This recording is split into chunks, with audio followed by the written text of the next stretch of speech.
여러분 안녕하십니까? 여기는 일반 공영방송에서는 전혀 들을 수 없는, 그러지만 굉장히 알고 싶은 인천의 짠물 이야기, 인천 시민팟입니다. 저는 사회를 맡은 조강희입니다. 인천 시민팟은 인천의 다양한 정치, 경제, 사회, 그리고 동네 이야기까지 아무런 여과 없이 들려드리는 시민들의 울림통이 되도록 하겠습니다. 네, 오늘은 그 세 번째입니다. 지금까지 두 번에 걸쳐서 인천 총선 그 진실을 알려주마 했는데요. 이제 총선이 끝났습니다. 오늘은 그 총선 결과에 대해서 함께 이야기 나눠보고자 합니다. 먼저 오늘도 지난번과 같이 세 분의 손님을 모셨습니다. 먼저 우리 전 강병수 인천시의원님 안녕하십니까? 네, 반갑습니다. 잘 계셨습니까? 네, 반갑습니다. 다음은 우리 인천시의회 이항구 의원님. 네, 반갑습니다. 네, 반갑습니다. 다음은 인천시민의힘의 이성수 팀장님. 예, 반갑습니다. 이성수입니다. 네, 하여튼 그 선거 끝나고 투표는 다 하셨죠?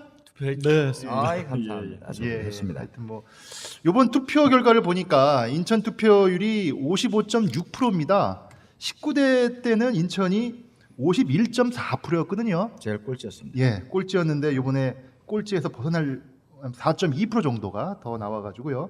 하여튼 최근 10년 사이에 가장 높은 투표율을 보여준 이번에 투표율이었습니다.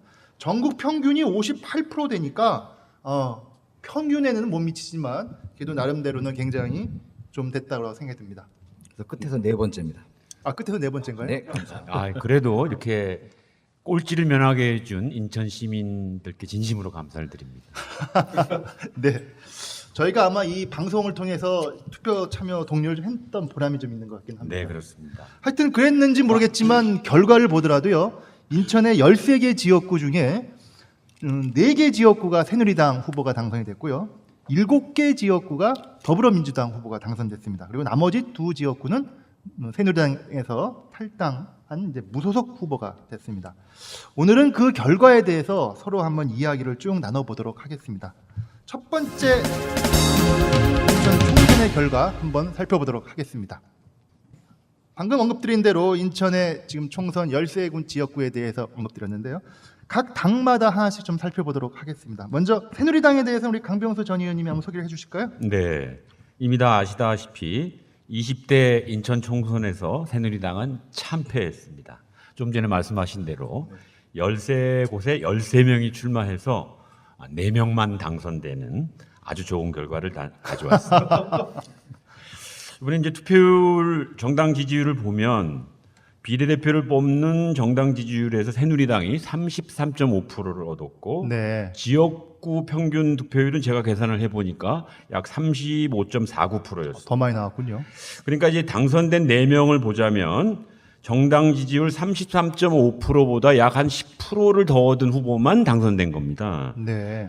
남구갑의 홍일표 후보가 44.83%, 연수구의 민경욱 후보가 44.35%, 서구갑의 이학재 후보가 44.45%입니다. 거의 44%대죠. 예외적으로 그 26표 차로 승리한 부평갑 정유석 후보만 34.21%입니다. 그러니까 평균 33.5%보다 10% 넘는 어떤 자기 개인 인물표가 있는 경우에만 새누리당이 당선된 거죠. 그만큼 네. 인물 경쟁력이 없는 사람을 공천해가지고 4군데 빼고 나머지 그 9군데가 네. 다 낙선한 것은 그만큼 공천이 잘못됐다는 걸 반증하는 겁니다. 이걸 최근 상황하고 비교해 보면 지난 19대 때 새누리당 정당 지지율은 인천이 42.9%였습니다. 이번 20대랑 비교하면 9.45%가 높았고 2년 전 2014년 지방의회 선거에서 새누리당이 50.58%를 얻은 거에 비하면 네.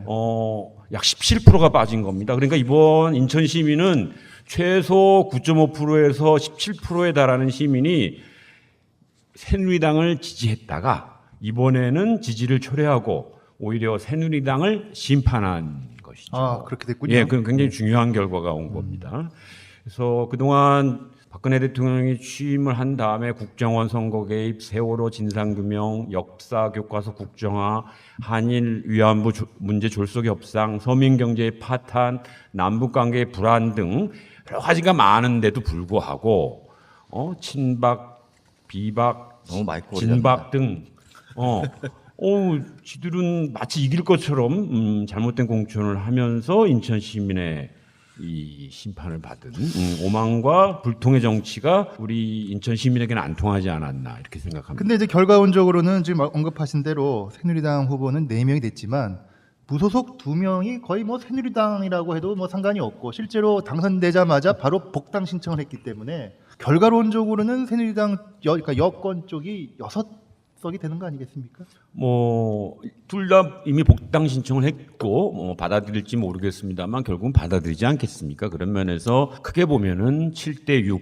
성적표입니다. 지난번에 저희가 한번 내기를 걸었을 때 네. 저는 그때 얼마로 오셨죠? 저는 5대8로 걸었는데 제가 예측을 잘못한 것을 사죄드립니다. 다행입니다. 더 세게 건 분도 있었죠? 제가 10대 3으로 걸었습니다. 저도 10대 3이었습니다. 예, 하여튼 그거에 비하면 아주 다행스러운 결과가 나왔다고. 근데 이제 제가 요 새누리당 결과를 보면서 이게 새누리당 자체의 문제도 있습니다만 인천 지역에서 유정복 시장님이 힘 있는 시장이라고 해서 당선된 이후에 해놓은 게 뭐 있느냐. 그리고 우리 이한구 시의원도 계시지만 인천시 의회에서 계속해서 그 교육감 혁신학교 문제를 딴지를 잡는다든지 누리과정 문제에 대해서 다수당임에도 불구하고 그 형평성을 잃어버린다든지 하면서 사실은 새누리당 자체의 반감뿐만 아니라 인천의 그 지방 정권에 대해서도 우리 인천 시민이 좀 평가한 것이 아닌가 이런 면에서 새누리당은 정말 반성하지 않으면 이 지지율보다 더 떨어질 가능성이 높습니다. 네, 앞으로 이제 대선도 남았고 또 지방선거도 남았기 때문에 하여간 좀 이번에 평가 선거 결과에 대해서 여러 의미심장한 분석을 좀 해주셨네요. 근데 그 네.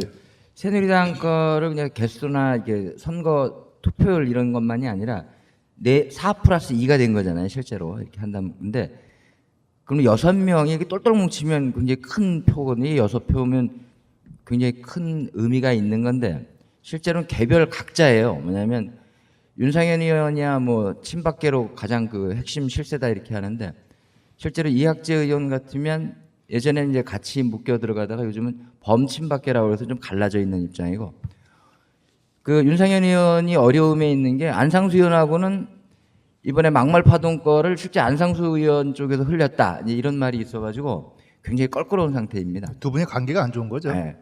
그다음에 홍일표 의원 이번에 그 선거법 위반 그다음에 회계 부정권에 대해서도 그거는 또 반대로 윤상현이 흘렸다 이제 이런 말이 있어서 아 그래요? 예, 그래서 그런 것들이 상당 부분 앙금으로 그냥 이게 정보가 나올 수 있는 게 아니기 때문에 네.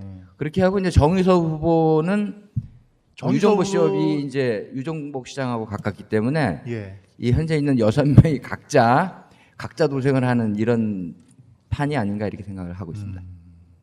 알겠습니다. 하여튼 각 후보에 대해서 그렇게 좀 언급했는데 쭉 이어서 좀 또 들어보도록 하겠습니다. 다음은 우리 더불어민주당 이건 이성수 팀장님이 좀 한번 소개해 주시죠. 예, 이거 숫자상으로는 가장 그 뭐 이번 선거에서 바로미터가 인천이 아니냐 이렇게 했을 때 인천시에서 이긴 정당이 전국 정당과 이렇게 간다 이렇게 하는데 그건 굉장히 의미가 있는 건 아닌 것 같아요.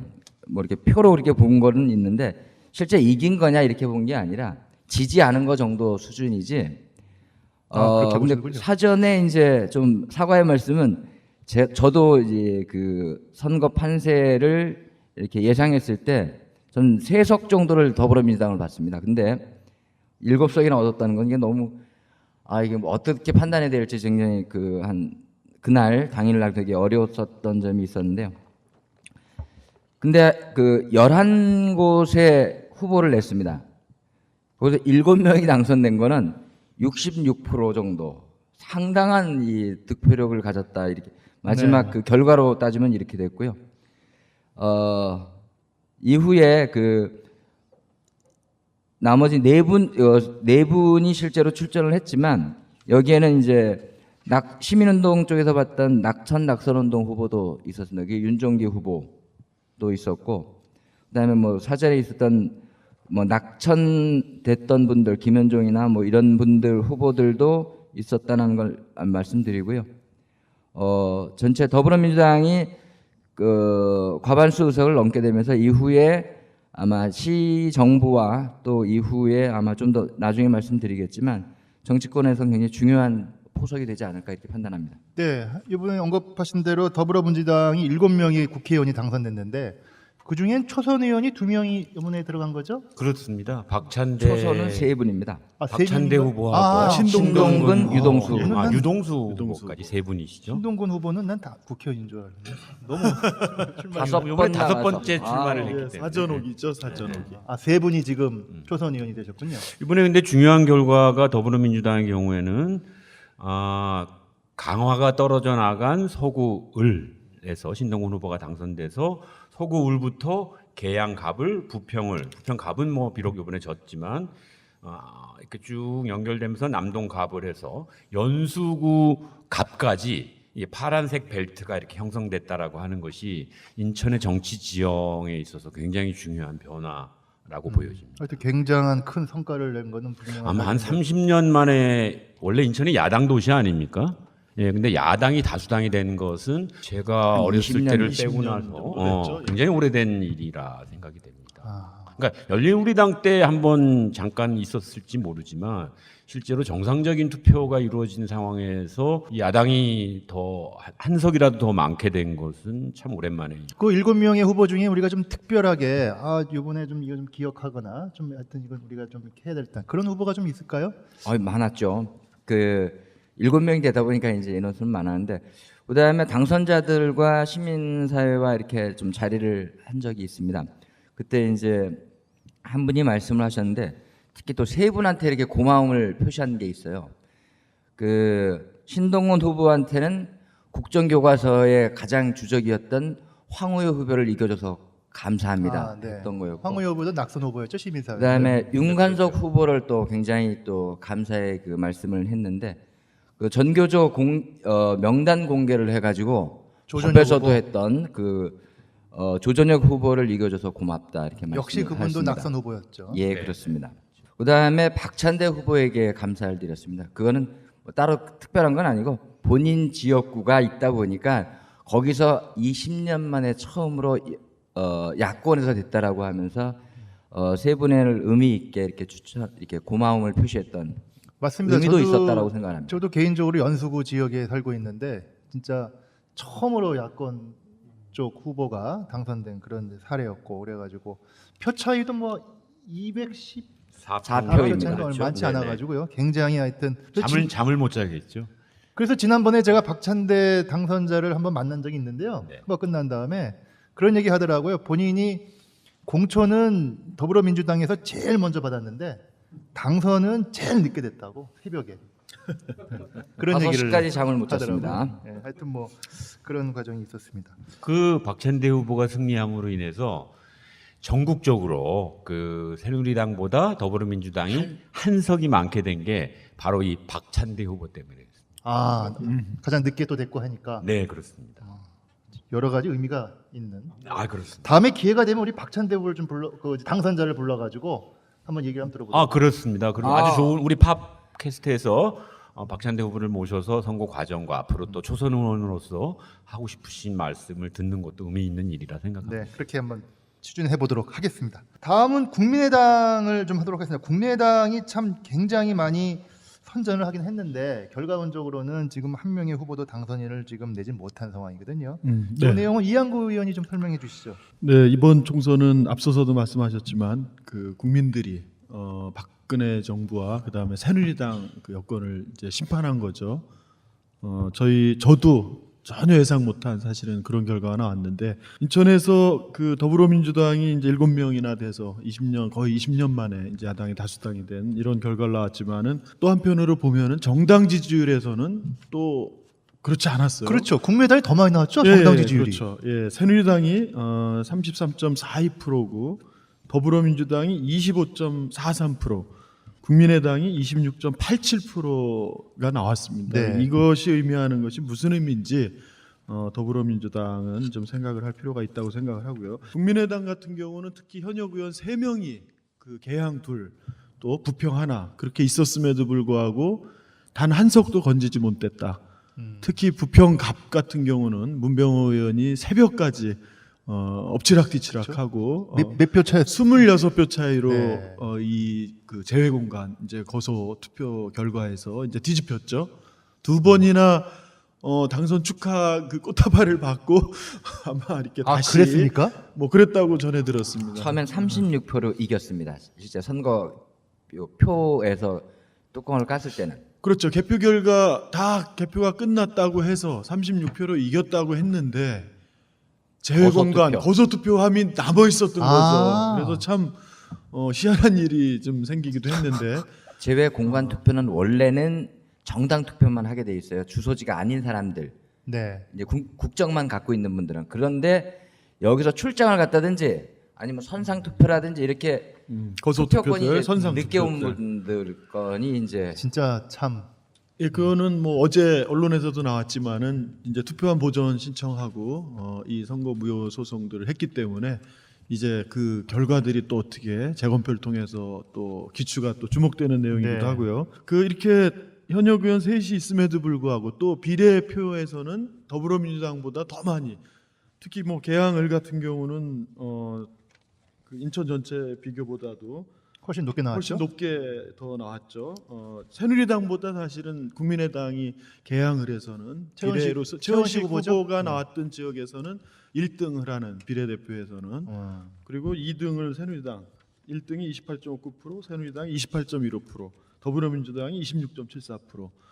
이런 결과가 나왔음에도 불구하고 사실은 그 지역 선거에선 한 명도 되지 못했다는 거는 전략이 좀 부재했다. 제가 보기엔 국민의당 입장에서는 이 개항과 부평에 20대, 30대, 40대 서울로 출퇴근하는 이런 그 유권자들이 밀집해 있는데 이런 유권자들로 하여금 더불어민주당 후보들하고 국민의당 후보들이 어떤 차별성을 갖는지 이 부분에 대해서 사실은 어필이라든가 그런 네. 그 선거들을 좀 효율적으로 못한 그런 결과가 아닌가 그런 생각이 듭니다. 하여간 뭐 전국적으로도 마찬가지지만 국민의당이 그 후보자들은 상대적으로 좀 적게 됐을지 모르겠지만 정당 득표율은 굉장히 높게 나왔거든요. 그래서 일각에서는 국민들이 새누리당도 심판하고 또 더불어민주당도 일부 심판한 게 아니냐, 뭐 교차 투표, 뭐 이런 얘기를 하시는 분도 있더라고요. 사전 투표를 끝나고서 이렇게 지역을 다닐 때 보면은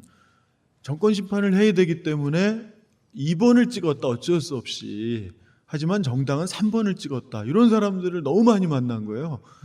근데 또 이 사전 투표할 때 중요하게 주목할 부분이 2번과 이 더불어민주당하고 정의당이 이 단일화 합의를 네, 했잖아요. 그렇습니다. 그래서 이 2번 후보들이 다 야권 단일 후보라는 걸 가지고 홍보를 했단 말이에요. 모든 현수막이라든가 명함이나 그 법원에서 홍보물까지도. 바뀌어가지고 또 뭐 어떻게 그렇죠. 그래서 지금 그 개항이나 이제 부평 이런 국민의당 후보들이 허위사실 공표죄로 지금 또 선거법 위반 그 소송을 걸어놓고 있는 거라 그렇군요. 이 부분들의 결과도 상당히 주목되는 이제 부분이에요. 저는 좀 다르게 해석을 하는데, 그러니까 이제 국민의당이 그만큼 이제 정당 투표를 받은 것은 시민들이 최악의 후보를 막자라고 하는 이제 전략적 투표에 방점이 있다 저는 이렇게 생각을 네. 하고, 그다음에 이제 비례 투표는 이제 자기가 좀 찍을 만한 곳 아니면 그 새누리나 더민주당에는 주기 싫고, 그러니까 이제 그 선택을 국민의당부터 이제 정의당 뭐 소정당들한테 이렇게 많이들 한 게 아닌가 이렇게 판단하는 거고요. 그다음에 그 야권 단일 문제건에 대해서는 여러 가지 해석이 좀 있을 수 있어요. 근데 최소한 그 정도가 됐을 때 현재까지 7대 6이라고 하는 이러한 선거 구도를 만들지 않았는가 인천에서. 그리고 그러한 것이 없이 3당이 했으면 제가 볼 땐 또 그 양당 체제 정도의 이게 큰 이렇게 시민들한테 어필을 못했었던 것을 최소한 좀 이렇게 시민들한테 감동을 최소한에 줄 수 있었던 그 정의당과 더민주 거 정도에서는 시민들한테는 좀 그만큼 의미를 주지 않았는가 이렇게 판단을 하고 있습니다. 그러니까 이제 법은 법이고 네. 또 하나 현실적 그 시민들이 어떤 정서 이런 측면에서 특히 정권 교체나 그렇죠. 이걸 바라는 정서에 대한 시민들 건 입장의 정서에서는 최소한의 그런 반영을 표현, 뭐 그런 반향이라고 나올 수 있지만 문제는 법이 위법하다고 판결을 한 상태라는 거예요, 지금. 네. 그러면은 지난번 그 서울시 그 전 문영린 교육감의 경우에 네. 보수 단일 후보로 썼다가 실제로 200만 원 그 판결을 받았잖아요. 그러니까 이러한 그 이 기존 판례나 이런 것들이 있기 때문에 실제로 이번에서도 명백하게 법에서는 야권 단일 후보로 쓰는 거는 이거는 위법하다. 그리고 바로 그 부분을 또 시정을 했어야 되는데 특히 문제는 지금 26표 차이인 문병호 후보의 지역구 같은 경우 정의당 후보가 있었냐 거기 도대체 누구랑 야권 단일화를 한 거냐 이런 실체적 사실이 있죠. 또 계양을 같은 경우도 계양을에 누가 정의당 후보가 있었냐 사전에 합의를 해가지고 예비 이렇게 후보를 나온 거죠? 등록하고 뭐 이렇게 해서 한 사람이 아무도 없었거든요. 그래서 이러한 그 이 정의당과 더불어민주당의 단일 후보 이것만 가지고도 야권 단일 후보로 쓰는 건 위법하다라고 판결이 됐는데 문제는 아예 정의당 후보가 등록한 후보도 없는 지역도 있었단 말이에요. 근데도 썼어요. 야권 단일 아니, 후보라고. 어떻게 생각하십니까, 우리 강병서 전 의원님? 저는 사실 이제 부평에 사니까 네.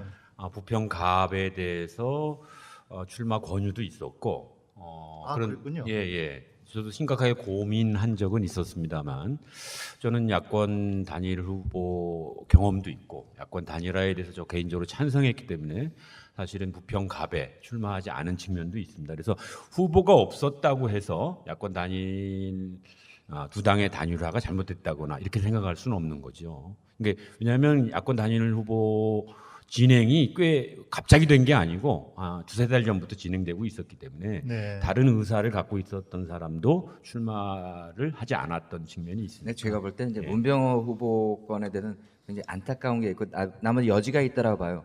재검표 문제는 정확하게 얘기하면 수개표를 하자 이렇게 법원에다 신청을 한 부분이 있고요. 최원식 후보권에 대해서는 이 선거 이후에 여러분들하고 이제 그 얘기도 나눠보는 가운데 정치에서 복귀의 의미가 있냐? 바둑에서나 복귀를 하지 정치에서 복귀해봤자 죽은 자식 불알만지기 아니냐 뭐 이런 얘기들이 있는데 향후를 준비하기 위해서 판단하는 건 좋지만 현재 이게 그 선거 결과를 가지고 하는 것에 대해서는 괜히 힘만 쏟는 게 아닌가 저는 이렇게 생각을 갖고 있습니다. 하여간 이게 지금 야권 단일 후보라는 명칭 사용과 관련해서 지금 법원의 또 판단을 또 기다려야 될 상황인 건 또 사실인 거기 때문에 그러면 좀 두고 보긴 해야 되긴 하겠지만 어찌 되었거나 인천에서 그러니까 야권 단일 후보, 그러니까 정의당하고 더불어민주당하고 야권 단일화가 이루어지면서 이제 야권 단일 후보 이름을 쓴 거 아니겠습니까? 근데 그것이 결과론적으로는 단일화됐던 더불어민주당이나 정의당한테는 도움이 된 것이고 그렇죠. 그렇지 아니한 참여하지 못했던 국민의당 입장에서는 굉장한 피해를 받은 거는 뭐 명백한 사실로. 근데 그 법원에서 판단하고 나서부터는 조그맣게라도 더불어민주당 플러스 정의당 요거를 이제 쓰게 된 거였었죠. 네. 근데 이제 선거 공보물에는 사전에 찍은 거다 보니까 선관위에서 받아놨기 때문에 그거에 대해서는 아마 법으로 해서 판단이 되지 않겠냐 이렇게 네, 판단합니다. 또 다른 당도 좀 살펴보도록 하겠습니다. 그 전에 국민의당이 이번에 인천에서 정당 지지율로 약 26%에서 더불어민주당보다 많이 받았고 제가 분석을 해보니까 지역구에서도 약 평균 20.39%를 받았어요. 네. 그런데 잘 분석을 해보면 그 정당 지지율, 국민의당 정당 지지율보다 더 많이 받은 후보는 3명밖에 없습니다. 우리 최원식 후보하고 문병호 후보하고 근접하게 부평 을의 이현우 후보 이렇게 3명이 있었습니다. 그러니까 네. 이 국민의당을 찍어준 우리 인천 시민의 그 표심이 사실 이번 총선의 어떤 결과를 좌지우지했다고 보여집니다. 그러니까 정당은 국민의당을 찍고 실제 지역 투표에 있어서는 국민의당은 20%밖에 안 찍고 나머지가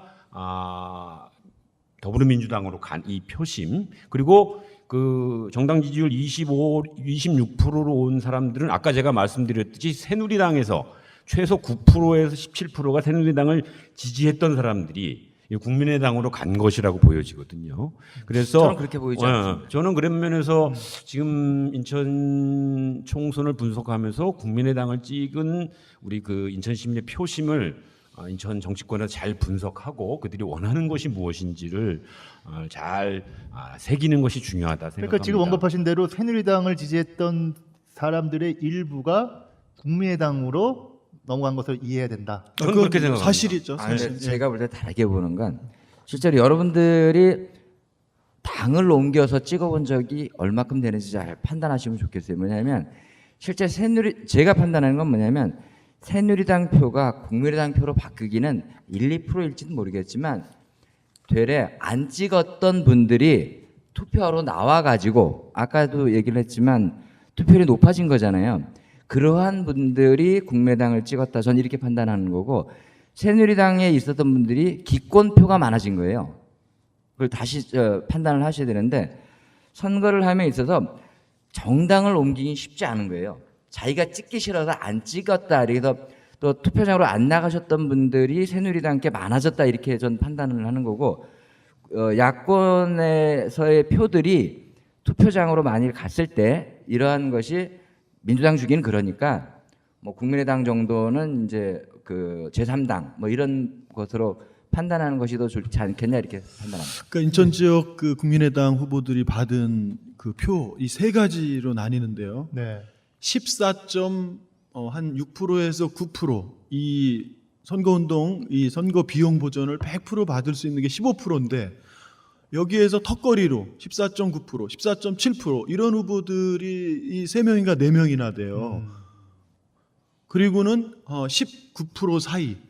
그다음에 이제 20%대 이상인데 20%대 이상을 받은 이 후보들의 특징을 살펴보면은 뭐 일단 문병호 후보가 이제 26% 차이로 아깝게 이제 석패했잖아요. 34% 거의 그 네. 이상을 받았죠.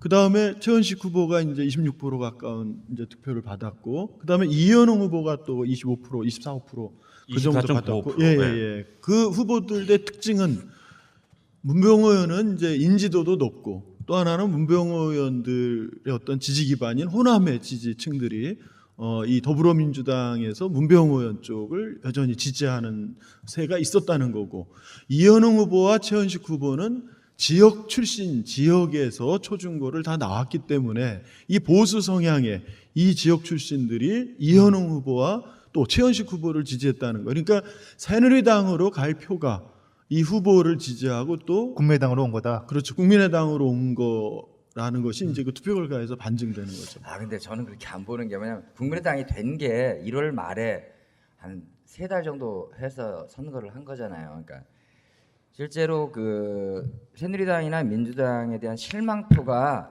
거기에 얹혀져 있는 거지 실제로 정당으로서의 이렇게 완결점을 가지고 갖는 부분으로만 해석하는 것은 좀 아전인수가 아닌가 저는 이렇게 생각합니다. 하여간 좀 이따가 좀 더 이걸 좀 다시 살펴봐야 될 게 한데요. 왜냐하면 이 부분이 참 중요할 수밖에 없는 게, 그러니까 국민의당이 이런 선전이 새누리당 표가 일부가 간 거냐, 아니면 아까 언급하신 대로 교차 투표 어떤 이런 측면을 간 거냐. 왜냐하면 제가 저 전에 어떤 분을 만나니까요. 앞으로 선거 이제 대통령 선거 남지 않았습니까? 누가 그런 말씀을 하시더라고요. 만약 더불어민주당하고 국민의당하고 단일화가 안 되면 어찌 보면은 국민의당하고 새누리당하고 단일화할 수 있다고 누가 또 그런 얘기를 하셔가지고 제가 그럴 수도 있나? 뭐 이런 생각이 들었는데 좀 하여튼 모락모락 음모 소리 나오고 있습니다. 예, 하여간 뭐 이거는 이번에 어떤 표심을 정확하게 이해해야만 앞으로 이후 대선 과정부터 해서 다 충분한 이해가 좀 그러니까 필요할 이제 것 같아요. 그 한 가지 좀 덧붙이면 이번 선거의 특징은 여당은 그 친박, 소위 이런 패권, 또 야당은 또 더불어민주당은 또 이 또 그 공방은 있지만 또 그런 패권 이런 거 하고, 또 하나는 여당이고 야당이고 국회의원들이 특권 이걸 안 내려놓는다, 싸움만 한다. 이게 국민들한테 갖고 있었던 기존 여당 야당 할 거 없는 불신이에요. 네. 그렇기 때문에 이 기존 그 여당 박근혜 정권을 심판하고자 하는 야권 지지 또는 기존의 여권 지지자 일부가 교체하기 위해서 2번을 찍었지만 이 여당 야당이 쌈만하고 특권도 안 내려놓고 이런 또 각 당내 패권들 가지고 또 싸우고, 이것도 꼴 보기 싫었던 거예요. 그래서 국민의당이 예상보다 많은 그런 그 이 정당 지지율이 나왔다는 거죠. 실제로 전라도 지역 같은 경우는 국민의당이 거의 압승한 거 아닙니까? 뭐 더불어민주당이 거의 뭐 당선이 거의 안 거기 뭐 됐으니까요. 또 다른 측면에 이제 그런 부분이 있는 근데 거고. 예. 실제로는 국민의당도 독선에 대해서는 자유스럽지 않다. 왜냐하면 공천 과정을 보면 그건 뭐 다 보이는 거 아니겠어요. 그래서 남을 비판하기보다는 제가 볼 때는 좀 큰 선거를 두고 좀 더 이렇게 예, 하여간 봐야 좀 되지 더 않겠냐 얘기를 좀 더 봅니다. 진행하면서 얘기를 좀 더 해보도록 하겠습니다. 이거 뭐 일단 요 첫 번째 이걸 좀 마무리해야 되니까 이 나머지 남은 정의당하고 소수 정당을 좀 보시죠. 뭐 일단 후보가 정의당은 한 명 두 명 나왔죠. 두 명. 아, 2명 나왔습니다. 네, 두 네. 명 나왔어요. 이번 인천 총선에서 최대의 희생은 정의당이 한 것 같습니다. 동의합니다. 희생이다. 네, 희생이죠. 자초한 거죠, 뭘 희생이에요. 어려운 여건에서 더불어민주당과 정의당이 후보 단일화를 했고 남구의 김성진 후보, 중동 옹진 강화의 조택상 후보가 출마했으나 김성진 후보가 약 19%, 조택상 후보가 22.62%를 득표에 그쳤거든요. 선거 비용은 네. 보존 받네요. 아니, 선거 비용은 보존 받죠. 근데 이제 남구 의뢰에서는 국민의당 안기호 후보가 애초에 불출마 입장을 바꾸어서 출마해가지고 김성진 후보보다 많은 22.19%를 얻었으니까 전혀 시너지를 낼 수가 없었고 단일화에. 네. 그 다음에 그 중동옹진 강화에서도 국민의당 김해창 후보가 14.9%를 해서 선거 비용 보존을 못 받지만 꽤 의미 있는 숫자를 50%는 얻음으로써 받습니다. 50%는 맞죠. 네. 그래서 정의당 후보들이 단일 후보이지만 시너지를 전혀 내지 못한 그런 희생타이면서도 단일화했습니다. 이따 야권연대 평가에서 말씀드리겠습니다만 그런데 더불어민주당에서 당선된 후보들은 단일화의 효과를 독특히 본 측면이 강하게 있습니다. 그럼 뭐 결과론적으로 정의당 후보가 이제 뭐 험지에 들어가 희생을 있다고 했다고 표현하셨는데 네. 아까 뭐 이한구 의원은 자초한 거라고 얘기하셨는데 어떻게 자초한 건 맞습니까? 저는 뭐 자초했다고 보는 거죠. 애초에 김성진 그 위원장께서 개항 갑으로 이렇게 아예 이사까지 가면서 그 야권 지역의 새로운 진보 정당을 이제 꽃을 피우겠다.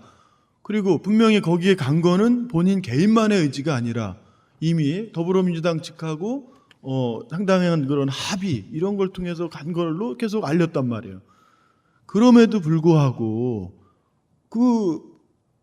지속적으로 그걸 유지하지 못하고 다시 번복해서 남구 을로 원래 또 남구 갑이었죠. 을도 아니고 이러는데 누가 그걸 지지하냐고요. 그 지역에서 운동하던 그 더불어민주당 후보도 있겠지만 네.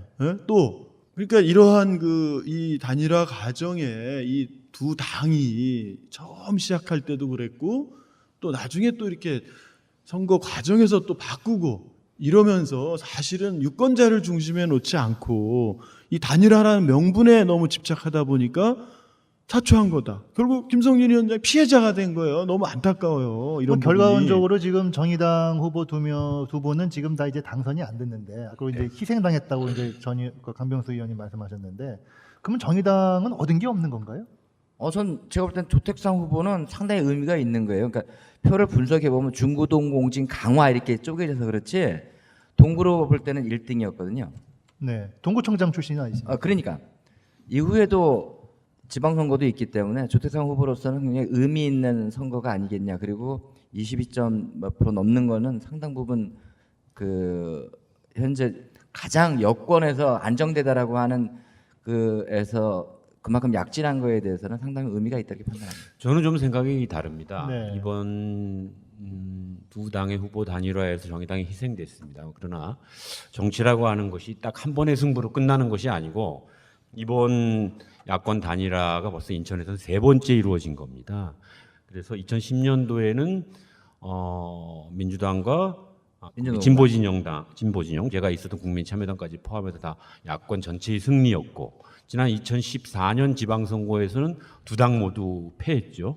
이번에는 뭐 정의당은 희생당했지만 더불어민주당은 승리했다고 보여지고 말씀하신 대로 우리 동구에서 조택상 후보가 34.35%로 그 배준영 후보나 안상수 후보를 물리치고 가장 많은 득표를 해서 차기 동구청장 재선에 근거지를 만들었고 또 이번에 여러분 아시는 분은 아시겠습니다만 남동구청장 출신의 배진교 후보가 사실은 출마 의사가 있었음에도 불구하고 윤관석 후보에게 양보를 해서 출마 안 하고 대신 우리 시의원 아니 구의원이죠. 최승원 의원 후보 굉장히 의미 있습니다. 야권 단일화로 당선된 측면도 있습니다. 그러면 배진규 구청장은 이제 차기에 남동구청장의 재선 도전에 어떤 더불어민주당과의 협력 관계를 형성할 수 있는 그런 토대도 형성했기 때문에 정의당 이번에서는 뭐 약간의 희생을 받지만 정치는 한판의 승부가 아니고 길게 보고 국민들을 위한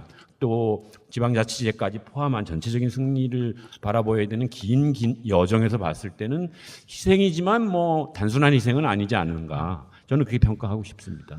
그러니까 이제 지금 말씀하신 대로 이제 다른 후보 조택상 후보라든가 뭐 좀 일정도 평가 있는 하여간 시당위원장을 맡고 있던 김성진 후보 같은 경우는 여러 가지 좀 어려움이 있는 건 사실인 것 같습니다. 이제 아까 우리 이양구 의원은 계양갑에서 남구 을로 옮기는 과정에서 또 내지는 처음 계양갑 가는 과정에서 비판적으로 말씀하셨는데 뭐 계양갑 간 것은 남구갑에 지난번 총선 때 출마했다가 간 거에 대해서 비판적으로 말씀하실 수 있지만 이번에 야권 단일화를 위해서 남구 을로 간 건 지난번 방송에서도 말씀드렸듯이 정말 전체를 단일화를 성사시키기 위한 진짜 고육지책이었지 본인이 원하는 건 아니었던 것 같습니다. 우리 시민사회도 양보하기를 원했던 것 같고 그래서 큰 틀에서 양보한 측면이 있어서 희생타라고 제가 말씀드린 겁니다. 그러니까 이번 선거는 이제 야권에서 계속 거론됐던 스크럼론 13명을 정의당과 더불어민주당 후보들이 스크럼을 짜서 이미 다 지역을 정해놓은 듯한 이미 11월에서부터 회자됐던 그게 문제인 거예요. 그게 정치를 여러 당의 후보들이 야권에 하려고 하는 후보들이 많이 있는데 도대체 누가 후보를 정해놓냐고요. 누가 그렇게 해서 그러한 거를 짜놨다 이렇게 하다 보니까 자꾸 거기 중심으로 이 후보를 선정하고 거기 중심으로 그 처음에 짰다라고 하는 그 두 당 중심에 네. 야권 연대를 그냥 얘기를 하자. 그러면 국민의당도 테이블에 나와 있었던 거는 처음부터 마지막까지 계속 그 국민의당은 나와 있었던 테이블이 있었습니다. 그러니까 야권 단일에 거기서 성사가 안 된 거지. 그거에 대해서 뭐 따로 한번 평가를 더 해야 되지 않겠냐. 이따가 그 두 번째 섹션에 야권 연대에 대한 평가와 반성에 대한 얘기할 때 그 얘기를 좀 집중적으로 좀 해봤으면 좋겠다는 생각이 듭니다. 하여간 인천이 전국적으로 가장 먼저 야권 연대, 그러니까 두 당의 야권 연대가 이루어지면서 선거에 임했고, 그래서 뭐 결과론적으로는 그것도 큰 영향을 끼쳤던 것은 사실인 것 같습니다. 한 가지 더 그 소수당에서는 남동구 갑에 민중연합당 임동수 후보가 출마를 하긴 했는데 생각보다 1.53%를 얻어서 의미 있는 숫자를 기록하지 못한 것은 굉장히 아쉽습니다. 네. 예. 그리고 한 가지 이제 그 무소속 후보 중에 물론 새누리당 경향이긴 하지만 중동홍진 강화에 그 출마한 안상수 후보가 승리를 하긴 했습니다만 새누리당 공천에서 세월호 관련자인 배준영 후보를 공천한 것도 큰 실책으로 결과적으로는 안상수 후보가 승리하게 된 그런 배경이지 않을까라고 하는 것은 소수당 및 무소속 후보에 대한 면에서 네. 한 거고 또 윤상현 후보가 출마한 남구의 경우에는 새누리당 후보가 10%밖에 못 얻었거든요. 김정심 후보가. 이거는 뭔가 좀 짜고 치는 고스톱이 아닌가 하는 의구심이 강하게 듭니다. 아무리 못 얻어도 1번으로 출마한 새누리당 후보가 비록 준비 기간이 짧았다 할지라도 정당 득표율이 30%가 넘어가는 이런 상황에서 10%를 얻었다라고 하는 건 뭔가 의혹이 아주 진한 결과가 아니 나고요. 의혹이 아니죠. 예정됐던 거죠. 윤상현 그 후보가 남구에서 갖고 있는 그 탄탄한 지지 기반은 익히다 알려져 있는 거 아니에요. 탈당하니까 순식간에 수천 명이 같이 탈당하는 그런 지역이 어디 있어요. 그 정도 탄탄한 그 당내 입지를 갖고 있는 거죠. 문제는 새누리당 후보가 10%를 얻은 게 문제가 아니라 야권 단일 후보가 3등했다는 20%도 못 얻고 사실 이게 문제라는 거죠. 여기서 뭐 또 다른 그 국민의당 후보가 왜 나와서 이걸 표를 분산했고 의미를 뭐 그렇게 퇴색시켰냐 이런 얘기하기 전에 이 윤상현 후보가 갖고 있는 그 아주 튼튼한 인천에서 가장 튼튼한 지역 기반을 갖고 있는데 과연 의미 없다. 그러한 단일화가 그게 맞았냐는 거예요. 이 부분들을. 네, 하여간 이 얘기는 앞으로도 계속 얘기가 좀 논란이 될 것 같습니다. 지금 계속 이게, 하자고요, 그건. 예, 바라보는 관점에 약간 차이가 좀 굉장히 있고, 예, 하여튼 이렇게 해서 인천 총선에 대한 전체적인 각 당의 어떤 그 총선 결과를 훑어봤습니다. 아까 언급드린 대로 새누리당이 4곳, 민주당이 7곳, 그리고 무소속이 2곳이 됐던 총선 결과였습니다.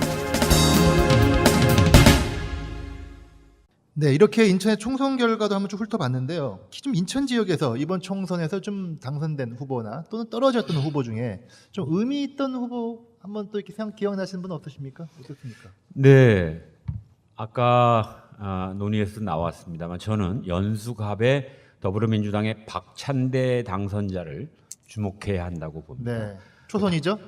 처음 출마를 했죠. 아, 처음 출마했죠. 예, 그렇죠. 공직선거는 지난번에 예비후보로는 등록한 적이 있었습니다만 출마는 처음 했는데 그것도 황우여 의원이 5번이나 당선된 인천에서는 인천의 강남으로 불리는 연수구에서 4번 당선된 거 아니었네?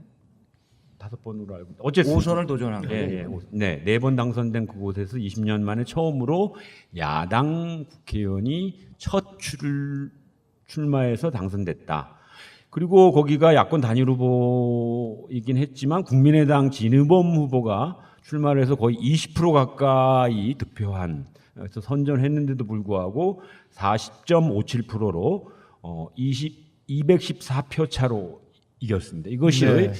인천의 이번에 새누리당 지지자들의 표심이 바뀐 것이 이 연수갑에서 가장 상징적으로 드러나는 사건이 아닌가 생각하면서 우리 인천 출신이고 인천에서 성장하고 처음 출마한 박찬대 당선자와 연수구 갑을 주의 깊게 보고 힘을 예. 모아줘야 될 것 같습니다. 다른 분도 좀 한 분씩 한번 좀 예, 저는 서구을의 신동근 후보죠. 네. 뭐니 뭐니 해도. 사전 오기죠? 그러면 우리 인천에서는 야권에서는 뭐 그 신화라 할 수 있죠.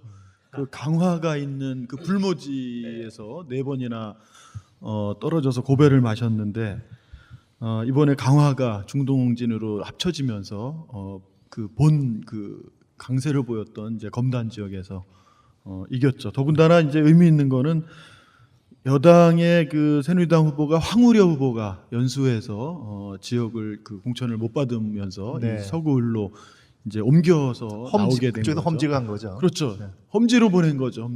험지로 보냈는데 결국은 뭐 국정교과서 문제나 해수부 이전 뭐 이런 문제들 또 지역구를 이제 급하게 이렇게 변경하는 그런 낙하산 문제로 뭐 그 지역에 또 새누리당 후보들이 쭉 활동하다가 승복도 했지만 거기 지역에 상당한 기반을 갖고 있는 또 초반에 그 홍승목 후보가 네. 사실은 그 불복하고 이제 무소속으로 출마하겠다고 이렇게 준비했다가 물론 다시 이제 황우려 의원 지지 선언을 하긴 했지만 그래도 이제 그런 부분들이 다 약점이 된 거죠. 네. 여기 호남 향후회장 허영 후보가 이제 여기서 나와서 신동훈 후보 표를 이걸 좀 갈라먹는 거 아니냐 이래서 또 어려운 선거가 되는 거 아니냐 사실 이런 관측이 많이 지배적이었습니다. 그럼에도 불구하고 이번 선거의 특징은 유권자들이 교차 투표 여권을 좀 심판해야 된다 이런 강력한 이 교차 투표 열망으로 인해서 그 신동훈 후보를 이제 다시 한번 좀 지지를 해줘서 45.84% 황우려 후보는 뭐 37.91% 이렇게 차이도 됐죠. 많이 났습니다. 차이가 많이 났죠. 예, 허영 후보가 16.23% 이렇게 결과가 나와서 이번 선거 중에서 아주 의미 있는 또 그런 지역이면서 후보 당선자이기도 합니다. 예. 네, 그렇습니다. 하여튼 신동군 후보가 4전 5기에 하여튼 만에 했으니까 하여튼 대단히 또 축하할 일이긴 하고요. 축하할 일이죠. 예. 근데 이제 두 군데 다 선거구 획정에 혜택을 받은 데다 이렇게 판단합니다. 왜냐하면 그렇죠. 신동훈 후보 쪽은 강화가 빠진 거고 연수가 전체가 하게 되면 굉장히 어려운 조건이었는데 그게 가불로 바뀌면서 또 한 가지의 좋은 조건은 황우여 후보가 양쪽 다 관여가 돼가지고 얼마나 감사한지 황우여 의원 쪽이 빠지고 이쪽 가서 험지에서 출마하게 되면서 신동훈 후보한테는 굉장히 그 행운이었다 이렇게 판단하고요. 저는 이제 의미 있는 지역구 또는 이제 후보로 본다면 그 계양을을 좀 보고 싶습니다. 왜냐하면 송영길 후보가 이제 당선은 됐는데 4선입니다. 그러니까 야권으로서는 이제 4선은 굉장히 오랜만에 이렇게 된 거였는데, 그리고 이제 그 인천 야권에서는 이제 4선과 그다음에 반개 조직으로 그동안 송 시장 정부 때 신동근 정무부시장, 그다음에 윤관석 대변인이 이제 이번에 당선됐고, 그다음에 그 유동수 당선자가 도시공사 감사를 하면서 네. 같이 이제 런닝메이트로 이제 했던 거. 그다음에 박찬대 후보도 상당 부분 송 시장과 이제 가깝다 이렇게 판단합니다. 그래서 7분, 홍영표 의원까지 포함해서 6분 플러스 박남춘 의원도 교감하는 데는 이렇게 큰 어려움이 없기 때문에 아까 새누리당이 6명, 무소속 2명까지 포함한 6명이 각계 이 계파 갈등이라든지 이런 게 있는 상황에서 그 야권에서 그 7명을 좀 이끌어갈 수 있는 송영길 당선자까지 본다면 인천을 좀 대변할 수 있는 지도자로서는 이제 어느 정도 확보는 했는데 이후 얼마큼 기대를 할 수 있는지 이건 좀 애정어리게 좀 봐야 되지 않겠나 이렇게 생각합니다. 그게 뭐 한편으로는 긍정적으로 보는 분들도 계시지만 이번 선거에 야권이 더 이길 수도 있었는데 더 이기지 못한 또 그런 또 언제들을 갖고 있는 뭐 일종의 패권으로까지도 이제 표현이 되는 그런 거죠. 그리고 또 하나는 그 상당히 어떤 정치하는 이러한 뭐 스타일 뭐 여러 가지 그 정치의 공과 또 주변 사람들의 또 앞으로 여러 예측 불가능한 이런 부분들이 과연 인천을 대표한다 그랬을 때 만약에 어떤 문제들이 생기면 인천 야권이 같이 망신을 당하는 이럴 수도 있는 사실은 아주 이 위험한 이런 부분도 같이 있다고 봅니다. 저는. 하여튼 그 이성수 팀장님하고 이한구 시의원하고는 굉장히 차이가 있는 것 같습니다. 그런 문제에 관련해서는. 뭐 제가 뭐 왜 이렇게 자꾸 발언하는지 전 이한구 의원 뭐 이해합니다. 하여간 그 송영길 당선자는 지금 그 당 대표에 도전했죠. 예, 도전했습니다. 그러니까 하여튼 후보로 4선이면 등록을 한 거죠. 등록을 한 거군요. 하여간 등록하셨나요? 예, 등록했습니다. 저번 주에. 네, 하여간 언급하신 대로 인천의 송영길 후보가 굉장히 주변에 가까웠던 분들하고 같이 다 당선이 됐기 때문에 큰 아마 이제 그런 힘을 발휘할 수 있을 것 같긴 합니다. 네, 그러니까 송영길 후보의 의미는 개인적으로 4선이 된 것 자체가 문제가 아니고 지난번에도 말씀드렸듯이 인천에 이번에 3선 이상 되신 분들도 꽤 여러 명 계시거든요. 중요한 건 자기 정치하지 말고 인천 출신이니까 인천의 현안 문제를 정말 그 3선이든 4선이든 됐으면 인천의 부채 문제라든가 인천의 여러 뭐 이렇게 수도권 매립지 문제라든가 뭐 인천만 화력발전소가 7군데나 있어서 매연은 많이 발생하고 실제 전기 사용량의 거의 한 70~80%는 서울로 보낸다든가 이런 인천의 역차별 문제를 우리 시민의 관점에서 해결하는 힘 있는 정치인이었으면 좋겠다. 이런 차원에서 당대표 도전이 개인적 차원의 당대표 도전이 아니라 인천의 어떤 인천 문제를 함께 해결하는 인천 정치의 대표자로서 성장할 수 있기를 바랍니다. 네, 하여튼 그렇게 해서 인천의 이번 총선에서 의미 있는 지역구 후보 당선자를 한번 살펴봤습니다. 자, 이제 두 번째로 야권연대 이번 총선 인천 야권연대에 대한 평가와 반성을 한번 해보도록 하겠습니다. 우리가 지난번 방송에서도 야권연대에 대한 이야기를 많이 나눴고 그것에 대한 어떤 긍정 부정에 대한 얘기도 나누었거든요. 자, 그것에 대한 간략한 좀 우리가 나누면서 평가를 나누면서 이야기를 좀 더 해보도록 하겠습니다. 먼저 첫 번째로 우리 이성수 팀장님이 야권연대에 대한 간단한 좀 처음 출발은 이제 더불어민주당, 그다음에 국민의당, 정의당 세 군데가 그다음에 시민사회와 시민단체들이 같이 처음은 출발을 했었는데 그러다가 낙선 후보로 그 인천 유권자위원회하고 총선 넷이 8명을 발표하면서 시민단체들은 빠지게 됐습니다. 그 이후에 정의당에서와 더불어민주당은 1차로 1+알파로 경선 룰이 확정되면서 먼저를 진행했던 거고 국민의당이 정의당이 1 플러스 알파라면 국민의당은 2 플러스 알파 정도. 왜냐하면 현역 의원이 그때 세 분이 있었기 때문에 그러한 요구 사항에서 그러면 이제 투 트랙으로 가자. 정의당 먼저 하고 공천이 확정되면 국민의당하고 이후에 하기로 했었는데 그 부분이 좀 어렵게 그게 됐던. 국민의당하고 합의한 건가요? 일차로 국민의당은 그렇게 요구를 했던 거였죠. 그러니까 2 플러스 국민의당은 2 플러스 알파, 정의당은 1 플러스 알파 했다 했을 때 먼저 그 더불어민주당하고 정의당하고 한 다음에 그 다음에 하는 거에 대해서 국민의당도 합의를 한 겁니까? 2 플러스 국민의당이 2 플러스 알파를 요구했는데 더불어민주당에서 안 받은 거죠. 안 받은 거고. 받기가 어렵다. 그래서 먼저 정의당하고만 먼저 한 거라 이거죠. 그러니까 야권 연대에 대해서 지금 많이 잘못 알려졌어요. 근데 그 부분에 대해서는 현역 의원이 3명이 있는 국민의당이 2 플러스 알파를 주장하는 게 이게 과한 건가요? 이번 투표 결과에서도 보듯이 누가 잘하고 못하고를 떠나서 지금 벌써 정의당 인천 투표율 7.49% 아니에요. 국민의당 26.87%.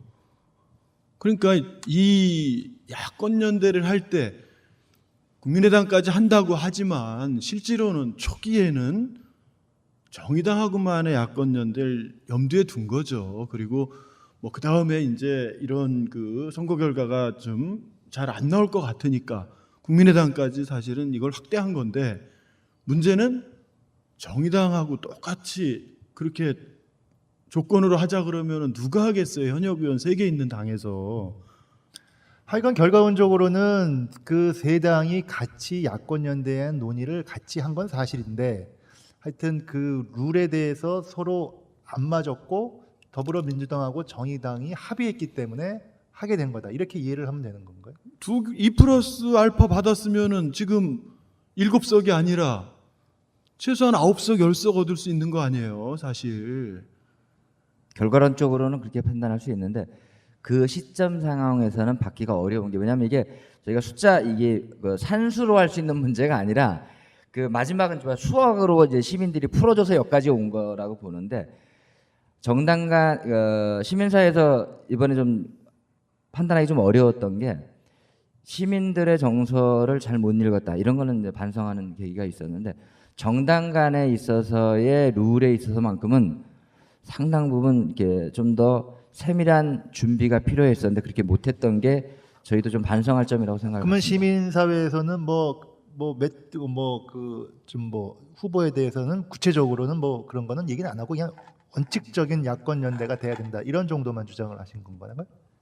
1차는 이제 경선에 있어서 그만큼 이제 그 민주당이 유리한 면이 있으니까 당명을 뺀다든지 그다음에 실제로 그동안 이제 국민의당 같으면 이제 얼마 되지 않았잖아요. 한 3개월 정도 됐나? 2달 정도 준비해서 했기 때문에 그러한 초기 멤버들에 대해서만큼 인센티브제라든지 이런 부분을 제안을 했던 거였죠. 근데 더불어민주당이 상당 부분 이제 난색을 표명하게 되면서 거기는 주로 이제 당명까지는 빼고 경선을 한다면 할 수는 있겠는데 몇 군데를 지정해서 하는 것에 대해서는 좀 어렵다 이렇게 판단을 했습니다. 저는 좀 생각이 다릅니다. 예. 정치는 아까 말씀드린 한 판의 승부가 아닙니다. 우리 정당이라고 하는 정치적 결사체를 가지고 민주주의를 지속적으로 지켜내고 국민의 복지를 확장시켜내는 게 정치 아닙니까? 그래서 정치도 저는 예측 가능해야 한다고 보여집니다. 그러니까 정의당과 더불어민주당이 이번에 3번째 사실은 인천 지역에서 야권 단일화를 한 것은 처음부터 예측 가능한 것이었습니다. 이미 당이 있었고 전에 또 협력을 했던 경험이 있었던 상황입니다. 그런데 국민의당이 1월인가 만들어지죠. 거기도 그것조차도 더불어민주당에서 대거 탈당을 해서 만들어진 이런 상황에서 사실은 본질적으로 3개 당의 야권 연대는 굉장히 어려운 객관적 조건에서 시작된 거 아닙니까? 불과 선거 2, 3개월 앞두고 새로운 당이 만들어졌고 그것도 기존 정당에서 탈당해서 만들어지면은 거기서 인간적인 갈등 또 당 간의 여러 가지 그 미워하는 마음 이런 것들이 존재하는 상황에서 단일화라고 하는 것을 원만하게 합의하기에는 쉽지 않았다. 구조적으로 어려운 상황이었다. 그걸 너무 쉽게 판단했던 것 같아요. 네, 그런 면에서 아쉽지만 저도 물론 세 당의 단일화가 됐었으면 저희가 아마 새누리당은 6석 그러니까 무소속 포함해서 6석 석커녕은 뭐 서너 석, 두세 석도 못 얻을 수 있는 좋은 결과를 기대할 수 있었을런지 몰라도 정치가 한판의 승부가 아니라고 한다면 갑자기 만들어진 당과의 어떤 야권 연대를 성사시키지 못한 거에 대해서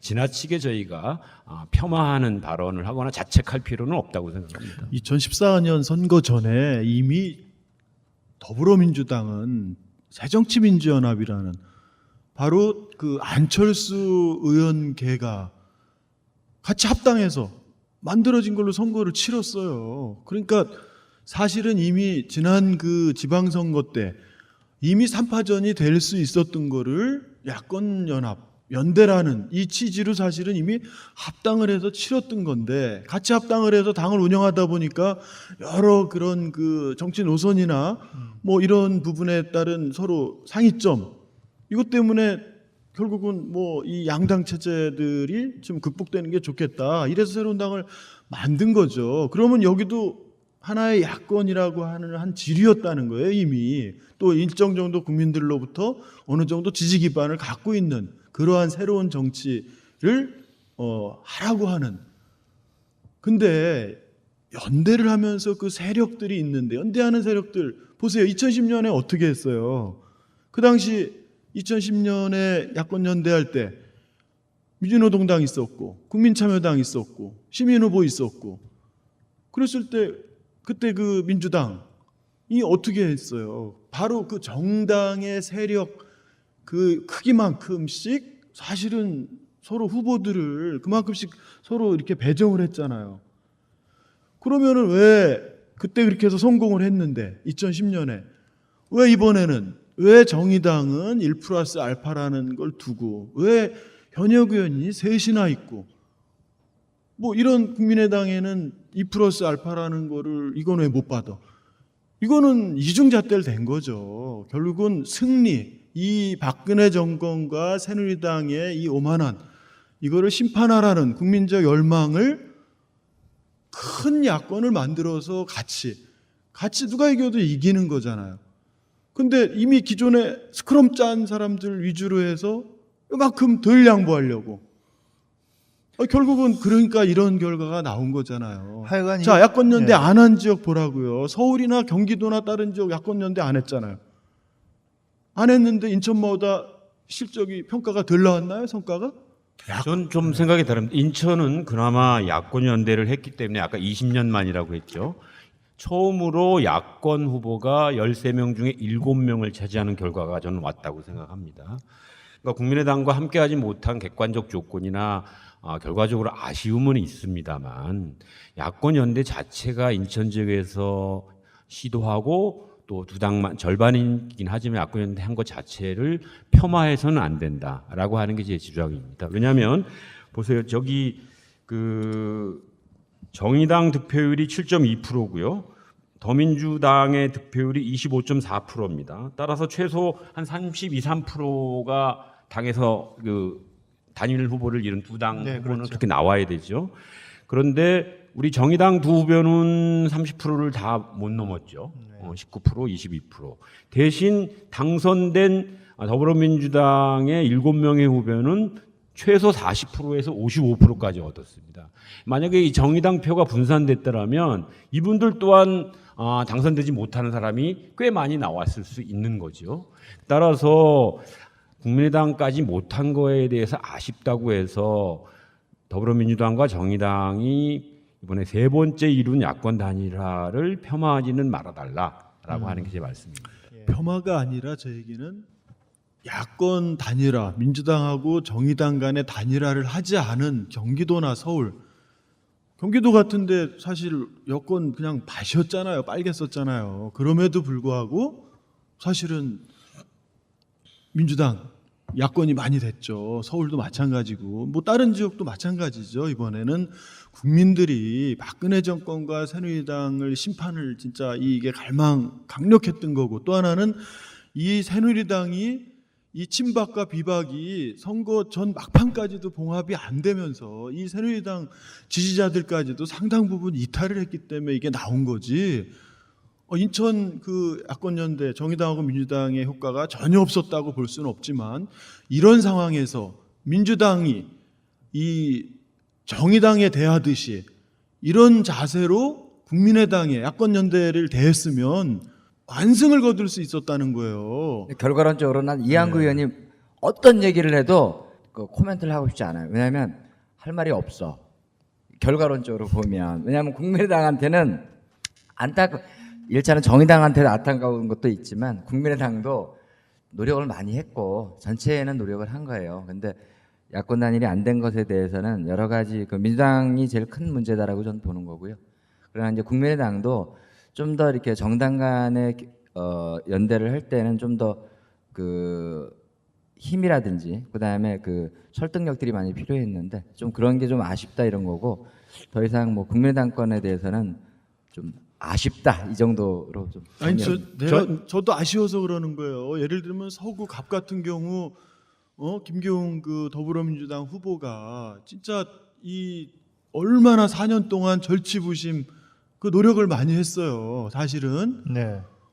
근데 이게 국민의당하고 야권 연대 이게 원활하게 안 되고 이러면서 자존심 싸움으로 가니까 사실 부평에서 경선 떨어진 사람이 그냥 거기 가서 유길종 후보죠? 네, 그렇게 표를 얻어서 결국은 또 이 김교웅 그 후보가 다시 재기하는데 또 걸림돌이 되게 되는 그걸 보낸 거를 탓하겠지만 왜 그러면 2 플러스 알파 이런 부분을 왜 안 받냐는 거예요.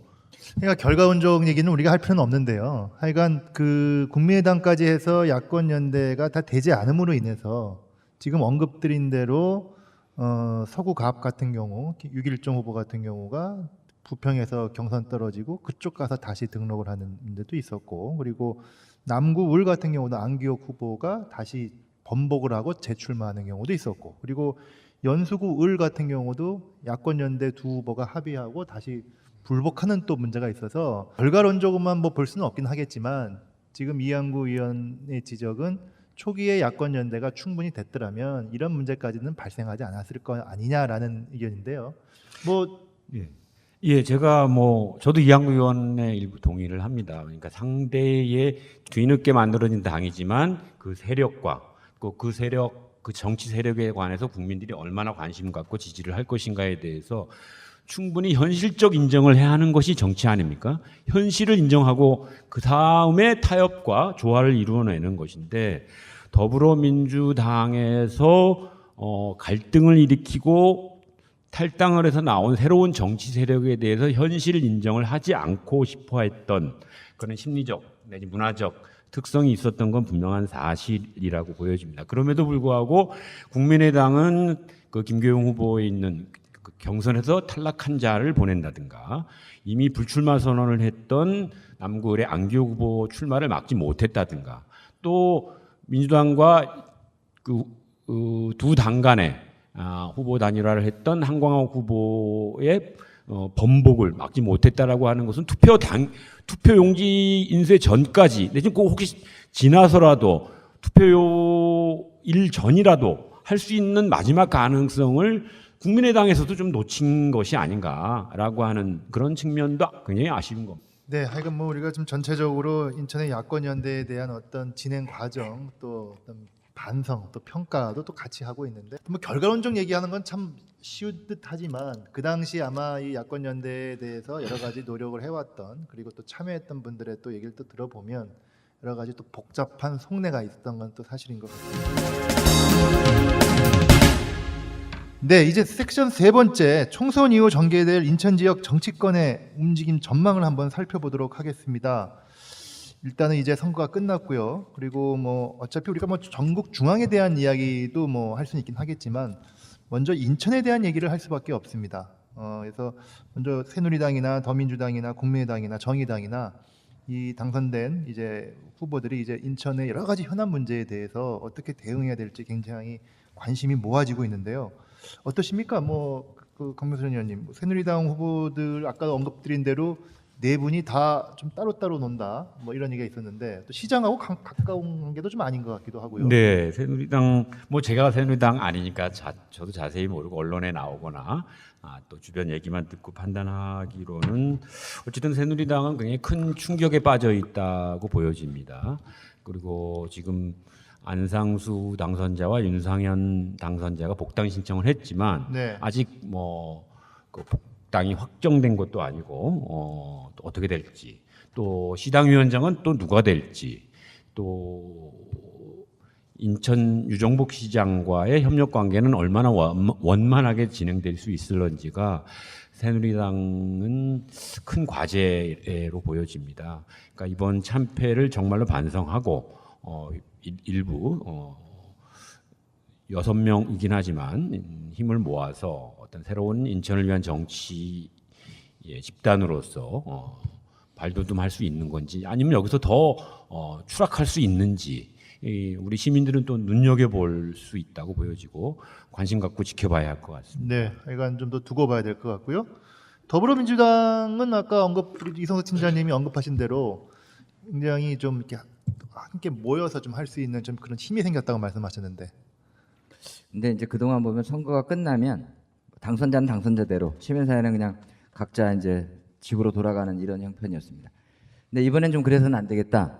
왜냐하면 그만큼 이제 더불어민주당이 7석으로서 과반수도 넘고 그만큼 인천사회에서 해야 될 부분이 많기 때문에 시민사회계하고 그 더불어민주당과 어느 정도 협의를 했습니다. 그래서 향후에 상임위가 결정이 된다면 서로 간의 정책 간담회를 통해서 정책이나 공약을 꼼꼼하게 봐야 되겠다, 이렇게 판단을 했습니다. 그래서 정책 간담회를 뭐 분기당 그 의원별로 이렇게 진행을 하려고 하는데 이게 얼마나 될지는 좀 이렇게 눈여겨 봤으면 좋겠다, 이렇게 판단하는 거고요.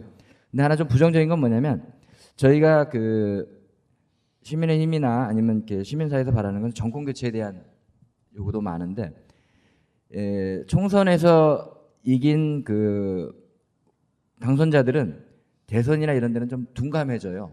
내 선거가 아니니까. 이런 거를 좀 굉장히 그 우려점 중에 하나라고 저희는 생각을 하는데, 그래서 이번에 그 정책 간담회나 이런 것들 끊임없이 그 만남의 자리를 통해서 대선과 그다음에 내후년에 있는 이제 지방선거랑 연계를 해서 그 구체적인 활동 목표나 이런 것들을 정해서 아마 인천 민주 진보 선언 뭐 이런 뭐 주제를 정해서라도 대선을 끊임없이 견인할 수 있도록 이렇게 노력을 하려고 노력하겠습니다. 네, 하여간 지금 뭐 더불어민주당이 지금 과반수를 인천의 그 국회의원의 과반수를 넘기 때문에요. 큰 역할을 할 수밖에 없습니다. 또 큰 역할을 당연히 해야만 하는 것이고요. 특히 언급하신 대로 인천의 여러 가지 현안 문제에 대해서도 강한 발언을 해야 되고 시민의 어떤 의견을 수렴해서 이렇게 하지 않으면 그 결과에 따라서 대선 내년 지방선거도 정확하게 평가가 되지 않겠는가 싶어서 어떤 그런 맞습니다. 막중한 책임감을 안고 해야 되지 않겠나 이렇게 봐집니다. 국민의당은 어떤가 아까 뭐 쭉 했지만 일단은 그 지역 이제 후보 당선자가 없기 때문에 굉장히 좀 곤혹스럽다고 볼 수밖에 없을 것 같은데요. 그렇지 않을 것 같습니다. 아, 그래요? 예, 어쨌든 대선 체제로 바로 들어가기 때문에 네. 실제로 그 양당 체제를 좀 극복해야 된다, 이런 그 국민들이 다수인 것으로 이미 확인이 됐기 때문에 우리 인천에서도 실제로 더불어민주당보다 국민의당 그 정당 지지율이 더 높게 나왔다라는 거는 기존 그 이 더불어민주당을 주도한 이런 야권에 대비한 이 야권을 더 크게 하는 이런 그 야권 재편 네. 이런 부분이 대통령 선거를 그 준비하는 과정에서 상당히 이제 급물살을 탈 거다. 그래서 그 결과가 결국은 지방선거까지 그대로 이어질 거다. 그래서 현재처럼 이 더불어민주당이 이 지금 총선에 임했듯이 소위 외부에서 보기에 이 일부의 어떤 패권처럼 보여진 이런 식으로 이 대선까지도 그대로 갔다가는 상당히 좀 어려움에 직면하지 않겠냐, 이런 생각이 들고요. 더군다나 더불어민주당은 제가 보기에 중앙당 입장에서 분당 수준에 가까운, 이게 뭐 이렇게 그 국회의원 당선자들이 이제 이 상당수가 이제 기존 주도 세력에 가까운 분이 많이 되긴 했지만 또 상당수가 대통령 선거 누가 후보가 되느냐를 가지고 사실은 서로 결합할 수 없는 이런 부분들이 같이 돼 있기 때문에 그 변수에 따라서 사실은 야권이 새로 재편되는 과정이다. 저는 이렇게 봐야 된다고 봅니다. 그 안에 이제 인천시가 이제 인천시에 있는 국민의당이 이제 포함되어 있다 이렇게 보시는 인천 거죠. 당연히 지금 그 기존에 이 주도해서 쭉 이번 총선을 해온 그런 그 야권과 또 거기에 배제되거나 더불어민주당 내에서 또는 국민의당 또는 그 당 소속은 아니지만 이 야권을 지지하는 이런 분들이 인천 야권이 자꾸 이렇게 특정 이 사람들 중심으로 자꾸 이 좁아지는 이런 거를 바라지 않는 부분들이 상당히 있는 거죠. 근데 어쨌든 그게 대선으로 이제는 그 경쟁 체제로 갈 수밖에 없고 이 대선의 결과에 따라서 2018년 2월 25일이 대통령 선거 취임이기 때문에 그해 6월에 열리는 지방선거에 바로 영향을 준다는 거예요. 근데 지금 예. 제가 보더라도 국민의당 인천에서 이번에 지금 후보 출마했던 뭐 문병호 의원이라든가 최원식 의원 그리고 이수봉 이제 후보까지 보더라도 굉장히 좀 국민의당의 핵심적 역할을 했던 분들 아니었습니까? 그 때문에 아마 대선 때도 아마 또 중요한 역할을 할 수밖에 없겠네요. 그렇죠. 뭐 그뿐만이 아니라 이제 기존에 현재 민주당의 주도 역할을 이렇게 하지 못했던 약간 밀려나 있던 인천에 뭐 여러 뭐 이런 그 야권 지도자들, 중견 지도자 이런 분들이 다시 크게 다시 인천 야권을 이 대선을 계기로 다시 좀 이렇게 재편하는 뭐 이런 과정이 저는 꼭 필요할 거라고 또 저도 그렇게 올 거라고 봅니다. 예. 국민의당의 역할론에 대해서는 굉장히 의미가 있다고 보고요. 그동안 새누리당, 더민주당 이번에 이렇게 심판을 했던 것에 대해서는 좀 오만함에 대한 심판이었기 때문에 국민의당에 대해서는 이제 기대를 하겠습니다. 지금 국민의당 인천시당은 따로 있지 않은 겁니까? 현재 시당위원장은 있지요. 이제 문병호 아, 의원이 그렇군요. 시당위원장인데 지금 원회가 이제 됐기 때문에 대통령 선거 체제에서 이제 중앙당의 이제 어떤 당직 사실 문병호 의원, 최원식 의원 또 이수봉 후보 이 사람들이 사실은 다 국민의당의 이제 주요 중앙의 요직들을 이제 맡은 과정을 거친 사람들이기 때문에 원해지만은 이 대선 과정에서 또 새롭게 생기는 당 기구나 이제 대선 체제에서 이제 어떤 역할을 맡는지 그거에 따라서 인천은 어떻게 이번에 다시 좀 한 번 선거에 나온 게 아니라 이현웅 후보든 뭐 여러 지금 이 국민의당 후보로 나온 후보들이 새로 처음 정치에 발들여 놓은 후보들이 많아요. 그래서 이번에 20% 넘는 또는 20%에 육박하는 이런 지지들을 받음으로 인해서 지역 밀착 이거를 좀 더욱 높인다면은 뭐 상당히 또 경쟁력도 가질 수 있는 이런 네. 후보들도 있기 때문에 야당은 뭐 저는 더 커진다고 보는 겁니다. 그동안 알겠습니다. 더불어민주당 내에서 다 흡수하지 못한 그러니까 인천 선거에서 그 정권 교체 정의당 그다음에 국민의당 뭐 같이 해서 더불어민주당까지 시민사회랑 해서 큰 정권 교체에 그 의미 있는 준비가 됐으면 좋겠습니다. 아까 정의당 같은 경우는 뭐 비록 그 당선은 된 사람은 없지만 2보 전진을 위한 1보 후퇴 뭐 이런 정도의 느낌을 주셨는데 앞으로 어떠실까요? 뭐 의도한 건 아닙니다만 현재 상황을 봤을 때 큰 틀에서 야권의 승리를 위해서 절반의 야권 단일화이긴 하지만 단일화했다는 거에 대해서 저는 높이 평가하고요. 고생하신 후보들에 대해서 어쨌든 고생하셨다고 말씀을 드리지만 현재의 상황에서 봤을 때 선거 후유증은 꽤 있습니다. 어쨌든 단일 후보이긴 하지만 아까 말씀드린 대로 정의당 지지도 그다음에 더불어민주당 지지도를 합산하면 한 32% 정도 되는데 네. 그 이상은 나타났어야 되는데 사실은 더불어민주당 지지자들이 정의당도 같은 당 후보라고 봐야 되는데 실제로 20% 내외라고 한다면 안 찍어준 거거든요.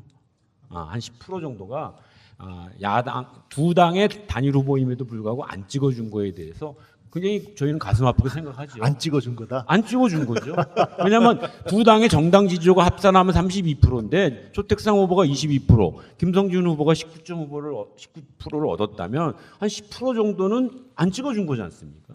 제가 계속 강조하는 말이지만 왜 정의당 후보인 배진교 후보는 단일 후보가 됐을 때 그 양쪽 표를 거의 흡수해서 여당을 이기고 왜 다른 후보는 그렇게 안 되는가 저는 이런 본질적인 걸 봐야 된다는 거예요. 그래서 이제는 진보정당 내에 어떤 특정 조직의 그런 서열 이런 거로서 계속 이 우리 정치 이거를 하는 게 아니라 진짜 진보정당이 이제는 대중정치 이 현실 정치 속에 왔으면 경쟁력 있는 후보 그런 부분으로 유권자들로부터 심판 받아야 된다는 거죠. 그리고 야권 단일 후보 이런 거 할 때도 사실은 여당을 이기기 위한 이 야권 연대이기 때문에 그런 입장에서 접근을 해야 되는데 사실 그렇게 안 했으니까 이런 결과가 나온 거라는 거예요. 그 정도라도 했으니까 이만큼이 나왔다니까요. 어쨌든 아니 뭐 이제 왜 민주당 지지자들이 이 정의당 야권 단일 후보를 지지를 안 하냐라고 말씀하시니까 왜 배진교 후보는 지지를 받았는데 왜 다른 후보들은 못 받았을까 이런 생각을 해야 되는 거죠. 아닙니다. 지난번 19대 때 우리 김성진 후보가 나와서 45% 이상 득표를 했을 때는 그 당시에서는 민주당 지지자들이 단일 후보인 김성진 후보를 지지했었던 적이 있었죠. 근데 이번에는 그 표심들이 국민의당으로 다 가버린 겁니다, 사실은.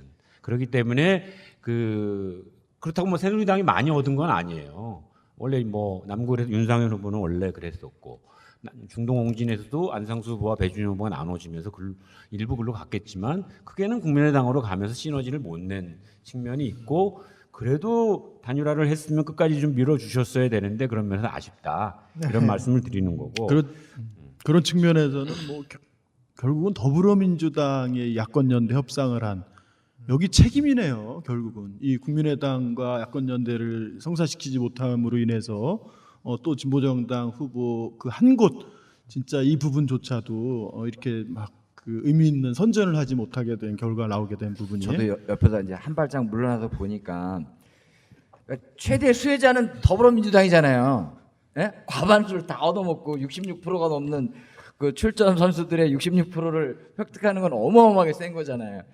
그렇고 보니까 이게 그냥 야당 중에서 이 역사와 짬밥이라는 게 굉장히 중요하구나. 협상에 있어서도 저도 이렇게 면밀히 보는데 뭐 회의 테이블까지는 들어가지 않았지만 그걸 이제 계속 정보를 들으면서 결론적으로 봤을 때 민주당이 갖고 있는 그러한 협상력이라든지 그러한 밀당의 능력은 상당히 뛰어나다. 그래서 아직까지 정의당이나 이 국민의당이 좀 더 이렇게 긴 안목으로 좀 더 해야 되지 않겠냐 이렇게 판단합니다. 제가 정의당이 자초했다고 아까 말씀드린 이유가 뭐냐 바로 그거예요. 정의당이 국민의당하고 같이 이 3당이 야권 연대하지 않으면 자기네도 안 하겠다고 기자회견까지 하고 그래놓고서 그냥 꼬리를 내렸잖아요. 그러니까 정의당도 사실은 더불어민주당을 압박해서 이 국민의당까지 야권 연대가 될 수 있도록 정의당 1+알파, 국민의당 2+알파 이거를 같이 공조를 해서 이 더불어민주당 이 스크럼 이 부분들이 갖는 한계를 극복하려고 했어야 되는데 그 속에 그냥 편입해 들어가서 그래서 자초했다 그러는 거예요. 제가. 그러니까 정의당이 좀 마지막 벼랑 끝 전술을 좀 더 썼어야 된다. 당연하죠. 결과가 증명하잖아요. 네, 저는 그러니까 이번 선거까지는 민주당이 굉장히 작전을 잘 썼다. 근데 이후에 좀 더 이러한 것을 교만하게 또는 오만하게 판단하지 않도록 시민사회에서는 끊임없이 정책 간담회나 이런 걸 통해서 점검을 하겠다 이렇게 생각을 갖습니다. 네, 하여간 전체적으로 인천의 그 정치권 총선 이후의 어떤 전망에 대해서 좀 살펴봤습니다. 뭐 계속 반복되는 얘기는 하지만 야권 연대와 굉장히 다 연관 관계가 있고 그리고 이후의 관계에 있어도 또 그런 님과 뗄래야 뗄 수 없는 그런 걸 확인할 수 있습니다. 지금까지 얘기한 대로 야권 연대에 있어서는 시민사회가 굉장히 뭐 원칙적으로 야권 연대의 필요성이라든가 이런 노력을 많이 한 것으로 알고 있는데요. 어떻습니까? 이번 이런 야권 연대라든가 그리고 앞으로 시민사회가 이제 뭐 어차피 뭐 시민사회는 정당이 아니니까요. 뭐 그러긴 한데 뭐 앞으로 좀 인천 시민의 힘이라든가 이쪽에서 어떤 그런 계획이 있는 건가요? 원래 저희가 인천 시민의 힘을 만들게 됐던 것은 대통령 선거를 중심으로 정권 교체론이었습니다. 총선에는 크게 개입하지 않으려고 했었고요. 그 동안도 보면 정당 간의 그 야권 단일 문제 이런 것은 원래 그 정당의 몫이다 이렇게 판단을 했습니다. 그리고 그 박근혜 정부를 심판하고 민주 진보 세력이 정권을 잡아야 되겠다 이렇게 목표를 했는데 좋은 징검다리였다라고 판단을 하고요. 네. 이후에 그 대선과 지방선거를 맞물려서 준비를 해야 되겠다 이렇게 생각을 갖습니다. 글쎄 어떻습니까? 인천 시민사회에 대한 뭐 어떤 이번에 야권 연대에서 나름대로 역할을 한 건 사실이긴 한데 야권 연대듯이 그 대통령 선거 이후에 국정원 선거 개입이라든지 역사 교과서 국정화 문제라든지 세월호 진상규명 문제라든지 한일 위안부 문제라든지 지금 경제가 최악의 상황에 있고 있는 이런 상황에 대해서 우리 시민사회가 뭐 동압역에서든 부평역에서든 검암역에서든 끊임없이 우리 시민들에게 호소하고 지지하고 서명을 요청했거든요. 한 2년간 정말 많은 사람들이 그 노력을 했습니다. 많은 사람들이 서명을 해달라고 할 때 서명하신 분도 있고 외면하고 돌아가신 분도 있는데 결국 시민사회는 바른 얘기를 꼭 해야 할 얘기를 우리 시민들에게 계속 지속적으로 전달했고 그것이 모이고 모여서 이번에 정말 20년 만에 인천 시민이 큰 결단을 했고 그것이 우리 시민사회의 승리라기보다는 결과적으로는 인천 시민의 힘이고 대한민국 국민의 승리로 귀결됐다고 생각합니다. 그래서 우리 시민사회는 대한민국이 나가야 될 방향 또 인천 시가 또 인천의 지방자치제가 나가야 될 방향에 올바른 방향에 대해서 지속적으로 홍보하고 또 이렇게 함께 나눌 수 있도록 하는 그런 체계와 노력을 게을리하지 않는 것이 우리가 할 일이다. 네. 우리 시민사회 할 일이다라고 하는 걸 이번에 교훈으로 가르쳐 주신 것 같습니다. 그게 인천 시민의 힘이다 이렇게 생각하시는 거잖아요. 그러니까 인천 시민의 힘이라고 하는 단체의 성과라기보다는 우리 보이지 않고 이 표심으로 등장한 우리는 인천 시민 전체의 힘이라고 저는 보여집니다. 인천 시민의 힘이라니까요. 그래서. 인천의 시민사회가 많은 노력을 한 건 사실이지만 제가 자꾸 이거를 이렇게 과도하게 아전인수격으로 해석하지 않으면 좋겠다고 하는 거는 그 노력을 뭐 이렇게 낮게 평가하는 게 아니라 다른 지역 전국이 이번에 이 국민의 이 힘이에요. 국민이 심판한 거예요. 인천이 특수하게 이렇게 더 그 좋은 성과가 나온 게 아니란 말이에요.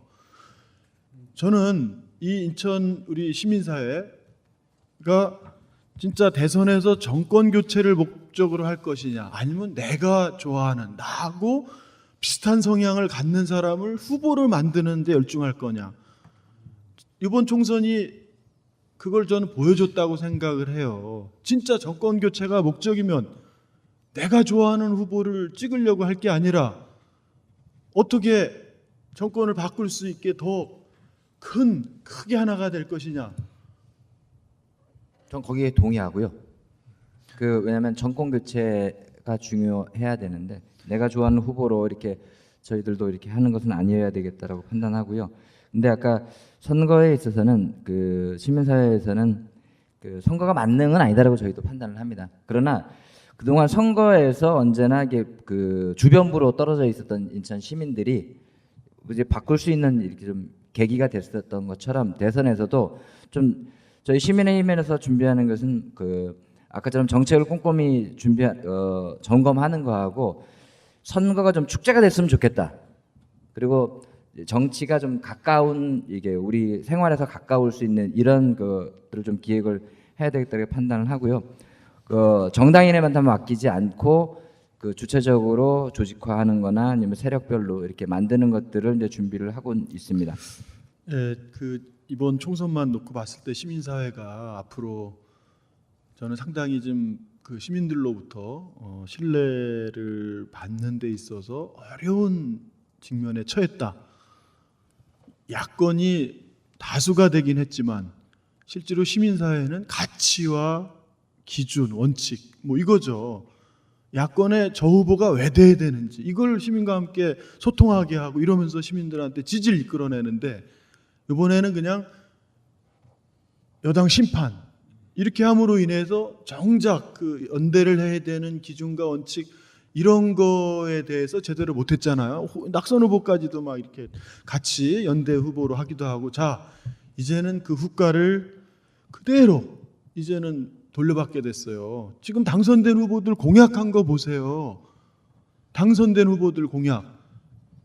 저는 시민사회가 바로 이 당선된 후보들하고 그 공약 중에서 허황되고 또 공공적 가치에 역행하고 이런 공약들을 빨리 걸러내서 주민들에게 반성하게 하고 공약한 것 때문에 억지로 그런 문제 있는 거를 해서 이 시민사회가 나중에 같이 망신당하게 하는 이런 일이 벌어지지 않을 일부터 저는 먼저 해야 된다고 봅니다. 총선에 대해서는. 그러니까 하여튼 지금 지적해 주셨지만 뭐 우리가 지금 표현하는 인천 시민 사회라고 하면 오늘 지금 뭐 이상수 팀장님이 참여하고 계신 인천 시민의 힘이 중심이 되는 이제 시민 이번에 총선에 적극적으로 참여했던 이제 쪽을 얘기하는 건데 언급하신 대로 일각에서는 좀 그런 좀 평가도 좀 있는 것 같습니다. 이제 인천 시민의 힘이나 이번에 참여하면서 좀 약간 좀 더불어민주당 좀 이렇게 좀 뭐라 그럴까요? 좀 이렇게 같이 그쪽에 좀 약간의 좀 했던 부분이 있지 않냐라는 뭐 그런 지적 같은 거는 좀 받지 않으셨습니까? 어떻습니까? 좀 몇 가지 그런 말들은 있었습니다. 그러니까 좀 유관했던 분들도 좀 있었던 것 같고요.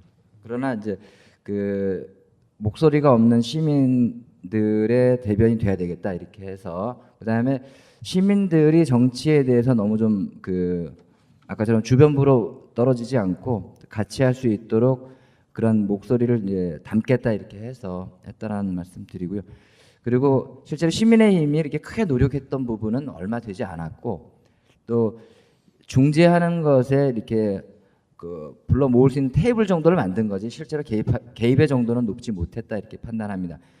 아까처럼 그 대선을 중심으로 이렇게 잡았기 때문에 총선에서는 좀 안타까운 것 때문에 이제 중재를 했던 것 정도지 어떻게 역할에 있어서는 높지 못했기 때문에 괜히 이렇게 과대포장된 부분이 아닌가 이렇게 판단하고 네. 좀 더 이후에 대선에서는 좀 더 주도권을 잡겠다 이런 건 아닌 거고요. 우리의 역할들을 그다음에 그러한 주변부로 떨어지지 않도록 시민 정치가 좀 더 생활화에 가까이 갈 수 있도록 노력을 하겠다 이렇게 말씀드리겠습니다. 네, 얼마 전 우리 돌직구 뉴스에서 2, 3일 전에 여론조사를 했습니다. 차기 대통령 선거에서 여당과 야당 누가 이겼으면 좋겠느냐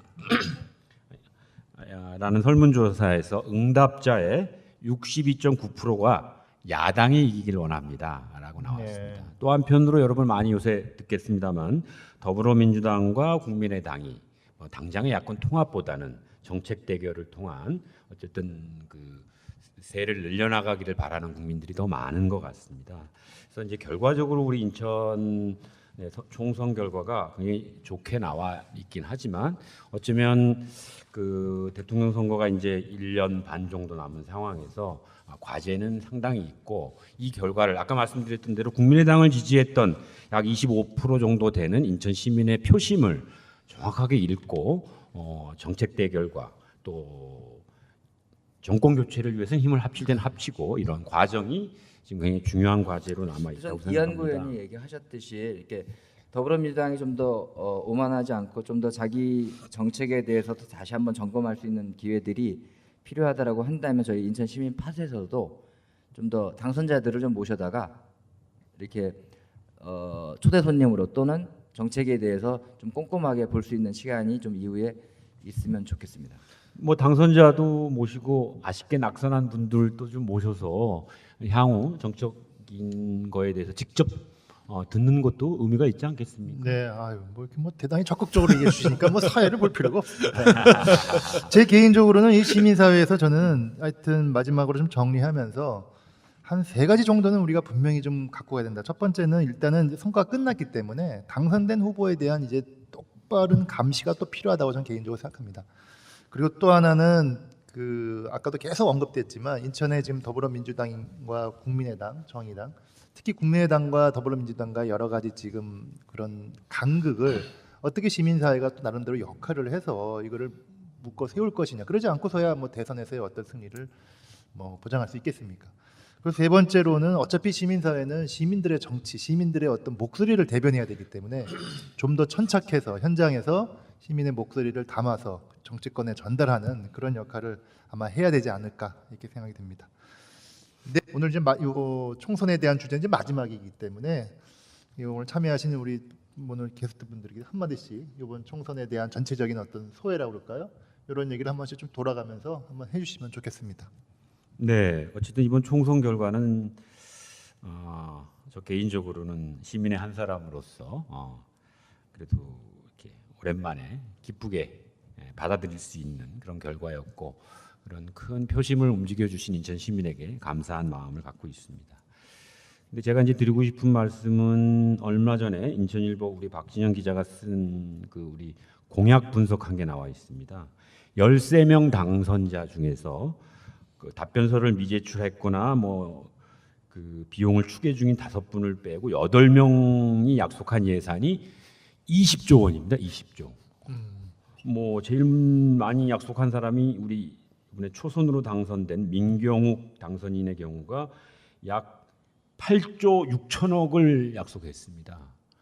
과연 인천시 1년 예산에 해당하는 건데요. 8조 6천억을 그것도 GTS 건설 예산만 5조 6천억인데 이런 걸 약속을 했고 뒤이어 우리 이학재 당선인의 경우가 7조 9천억 그래서 8조 원 가까이 약속을 했습니다. 그래서 8명이 20조면 만약에 13명 다 합치면 한 30조는 될 것 같은데 과연 지난번에도 말씀드렸듯이 국비가 있고 인천 시비가 있고 또 구비가 있고 이렇게 돼 있는데 과연 이 약속이 헛 공약이 되지 않고 실제로 우리 시민의 복리 증진과 삶의 질 증진에 기여할 수 있는지 이것을 철저히 감시하는 것도 우리 시민사회에 주어진 책무가 아닌가 이렇게 생각하고 우리 시민들도 이거 똑똑히 그 요새는 인터넷이 발전돼 있어가지고 공약한 거 다 나와 있습니다. 그리고 집에 있는 그 공보물 당선된 사람들 건 공보물 버리지 마세요. 그래서 가지고 있다가 정말 4년 뒤에 이 사람 제대로 했는지 보시고 다시 찍어줄 건지 말아야 될 건지 결정해야 되는 거 아닙니까? 네. 그래야 정치가 발전이 있다고 생각합니다. 네, 또 우리 이한구 의원님도 마지막으로 한마디 좀 해주시죠. 네, 이번 선거는 뭐 국민들이 다 서로 놀랐잖아요. 이렇게 각자 한 표 한 표 행사했지만 전체 결과가 나온 걸 보고 서로 놀란 선거였죠.